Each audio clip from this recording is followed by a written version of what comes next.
All right, welcome back to One True Podcast with Zach Smith. As always, Zach, good to see you. Good to be here. I'm sure there's none of our baseball teams. No one's sad about their baseball teams on this podcast, right? You're referencing some Twitter spats I got into, which I'm just going to ignore. So we have with us this week Randy Peterson of the Des Moines Register. I would call him a friend of the show since he's been on the podcast before. Randy has been there at the Register since 1972. That's a good run in any business. And Randy, how long have you been in the business? Zach? Been 25 years. So I got. How about you, Zach? You're just a rookie, right? Yeah. I mean, I've been doing it for what, 7 years now. Okay. But, yeah, that's a Trib for 5 months, so I've got a long way to go for 50 years. You'll make it. Yeah, so we have varying degrees of experience here. That probably will show up on the podcast. So, guys, we're not in Cincinnati anymore. Iowa State, actually, that was their last game. The Cyclones have been off since a 30-10 win over Cincy 2 weeks ago. Baylor is also coming off a road win in the Queen City. The Bears held on 32-29 last week and are now just a game under 500. So last year when Iowa State and Baylor played in Ames, it was 31-24 Baylor. Blake Shapen had a good game with 3 touchdown passes. And this year the odds makers seem to think it's going to be another pretty close game, I think. So what do you guys think? I mean, who wins it? And do you think it'll be close? You want me to go? Sure. Please. The only thing I can guarantee you is that it will be close. Iowa State's last 2 games down there, I think that Iowa State's lost by 2 points each game.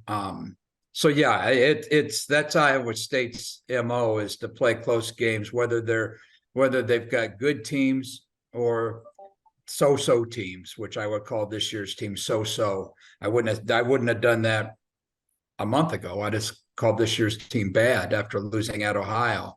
But I'm guessing it's close. I have no idea who's going to win. Obviously, I'll end up picking Iowa State in the paper. Iowa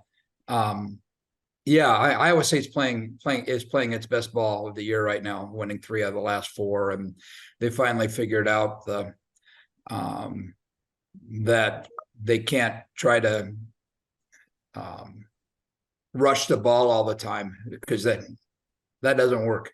And so they finally, some coaches are hard-headed about that stuff sometimes. Campbell and Matt Campbell, the coach, and Nate Scheelhaus, the offensive coordinator, pretty much opened the playbook for quarterback Rocco Becht after the Ohio game, and they had to because it was ridiculous. The offense, I mean, it was terrible, averaging 1.7 yards a rush or something stupid like that. So they opened up the playbook and they're playing pretty well right now. So Zach, what do you think? Yeah, this is a really hard game for me to pick. I agree. I think it's definitely going to be close, but Iowa State's pass defense just looks super intimidating. But Blake Shapen hasn't thrown an interception this year. He's averaged over 300 yards over his last 3 games and has looked really good throwing the ball. Obviously, the last game against Cincinnati was a pass-happy offense. But Baylor, I know traditionally has been able to run the ball, and this year it's been much more of a struggle. So will they be able to get going against this Iowa State front? I think that's kind of the big key, right? They haven't, the offensive line's been kind of reshuffled. Gavin Byers moving out wide, and the Barrington's moving to guards. So I think they're making some adjustments to run the ball better, but we haven't seen it yet. So I think Baylor is going to win. I think they're going to be up. I think the stadium's going to be up. It's homecoming. They kind of need a win to kind of keep getting their season going in the right direction. But I agree. It's going to be a close and probably a really good game. I haven't made my picks yet, but I really don't know who I'm going to pick in this one. And I haven't picked Baylor very well this year. So Baylor fans probably should want me to pick Iowa State. Anyway, so guys, a couple of weeks ago here on the podcast, I was talking about how, and I think Zach, maybe you mentioned it as well. It's hard to run the table in the Big 12. And then last week, OU had to sweat out a 31-29 win over UCF. I don't think anybody really saw that close game coming. Texas had a tight game against Houston before prevailing 31-24. So with 5 games to go, is there a Big 12 school out there that has a chance of kind of upending that Longhorns-Sooner collision course? Go ahead, Zach. You take this one first. Yeah, I'll take it. I think, I think Kansas State is the obvious pick. You know, what they did to TCU, winning 41-3 is just super impressive. And you know, whatever quarterback they choose, whether it's Will Howard or Avery Johnson, I think that you know, they look pretty dynamic on both sides of the ball. And you know, I think I still think that Texas and Oklahoma are kind of a class above everybody in the Big 12, and it's kind of everybody's fighting for third place. But you know, I think Kansas State's got the best shot to pull an upset. Yeah, I agree. In what Texas still has Kansas State on the schedule, right? Like maybe this weekend or next weekend or it's coming up. Yeah, yeah. So that could knock Texas out. I mean, right there, if Chris Kleiman's guys have it going, they are playing well. They're among the nation's top rushing offenses. So yeah, it's I like Kansas State, but I think you guys are right. I think it's Oklahoma, Texas, and then the rest. And right now Kansas is leading that shot for you know, to be the best of the rest. Oklahoma State's playing pretty good right now, though, since they decided to go with one quarterback after that 3-headed quarterback situation. That was ridiculous. But but OU's got, I think if I wrote this down right, OU's got a decent schedule remaining against Kansas and Oklahoma State and at BYU and TCU. So I don't know, maybe they could do it. I know that, I don't know about the fans down there, but I know the fans up here in Ames are rooting for Oklahoma and Texas to lose every game, obviously. And Texas gets to come to Ames on I don't know, the middle of November sometime, and I know there's people already hoping for a foot of snow. So you know, we'll see. Why stop at a foot? What the heck? You got a foot, you might as well snow 3 feet. Who cares? Right.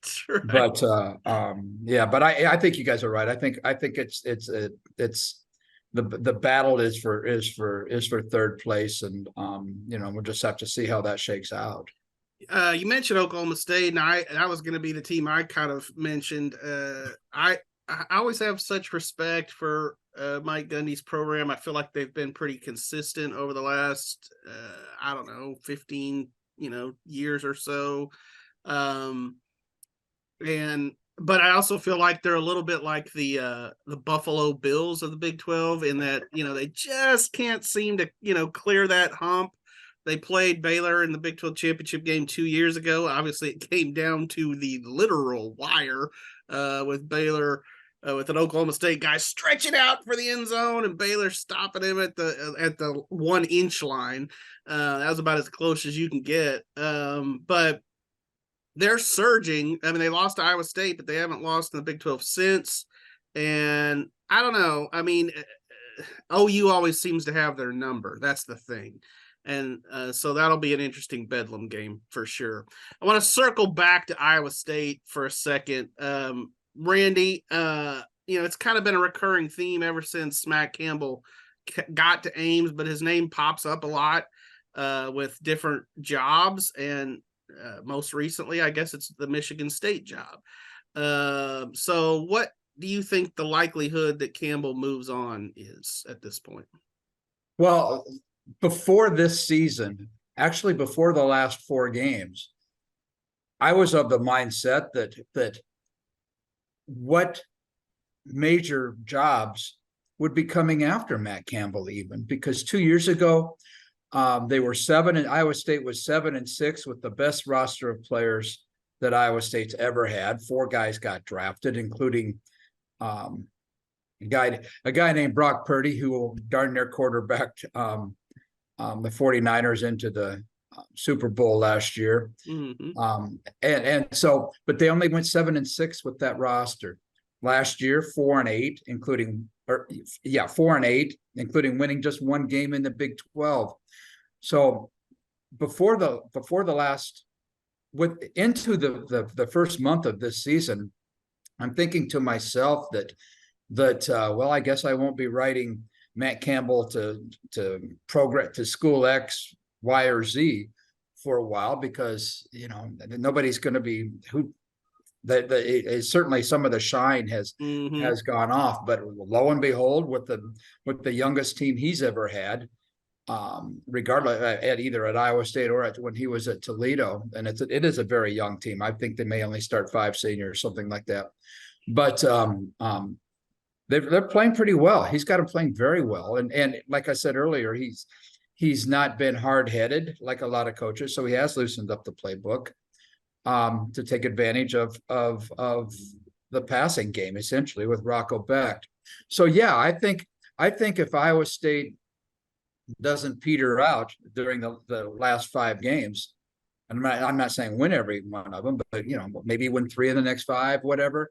I think we could see Matt Campbell's name pop up out there again. Now, would he leave? He's had opportunities to leave in the past. Arkansas, and Florida State stick in my mind primarily. I wasn't buying the Notre Dame stuff a while back, or the USC stuff a while back, or some of that. But yeah, he could be in a position where he could be very popular out there again, and he, especially maybe at like you said, at a place like Michigan State, which needs to this may be not stating it correctly, but Michigan State needs to clean up its act a little bit. Yeah. And Campbell would be that guy. Now, does he want to go back and does he want to go into the Big Ten and coach against Kirk Ferentz, who's only beaten once, the Iowa coach, or coach against Ohio State, which I still say would be his dream job eventually, coach against Michigan? I don't know. Penn State? I don't know. But I know that Matt and his family are very happy in the Ames community. I know that.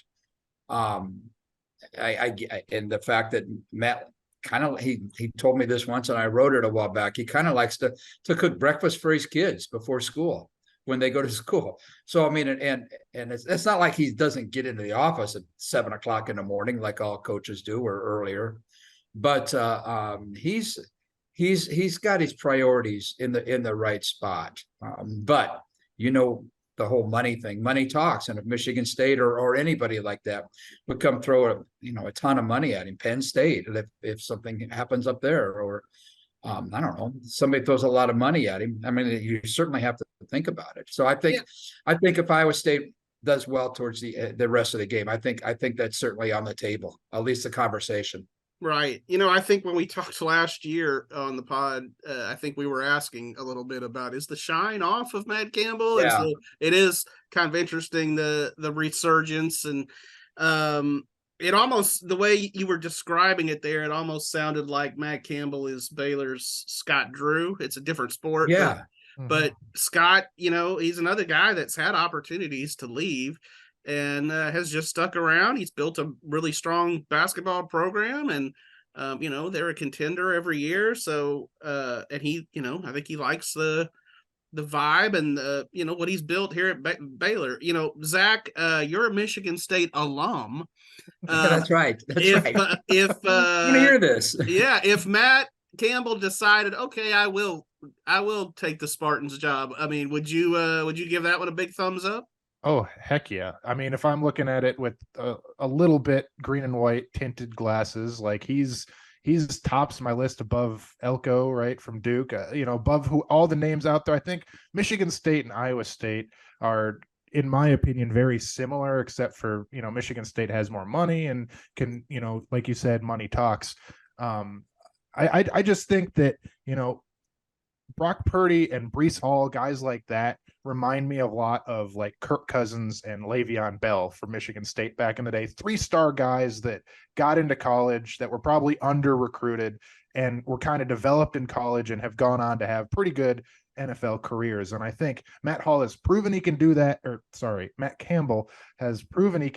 at Iowa State. And I think Michigan State is just kind of that same kind of model on steroids, right? And I know he's from Massillon, Ohio, which, fun fact, his dad coached at my wife's high school. So okay. It's kind of the I know there's a whole Midwest vibe. I know Iowa's in that, but Canton is not too far from East Lansing, and I don't know. So Matt Campbell is an incredibly exciting. He's kind of the younger version of Mark D'Antonio, which Mark D'Antonio is a legend in East Lansing, at least for what he did early on. So,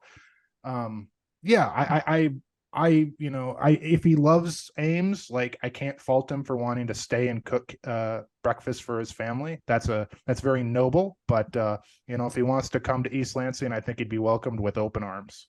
Yeah, well, we'll see how it all plays out, and we'll see how it plays out between the Cyclones and Bears on Saturday. Randy, I assume we'll see you at McLane Stadium? I will be there at some point, right. flying into Dallas and driving down from Dallas on Saturday. So, yeah. Well, I've given you food recommendations in the past. I'll probably just email you a few more or something like that. Perfect. So, yeah, awesome. We've got to look out for each other, but thanks for hopping on with us, my friend. All right, guys. Thank you, and I'll see you Saturday. Thank you. Right, Looking forward to it.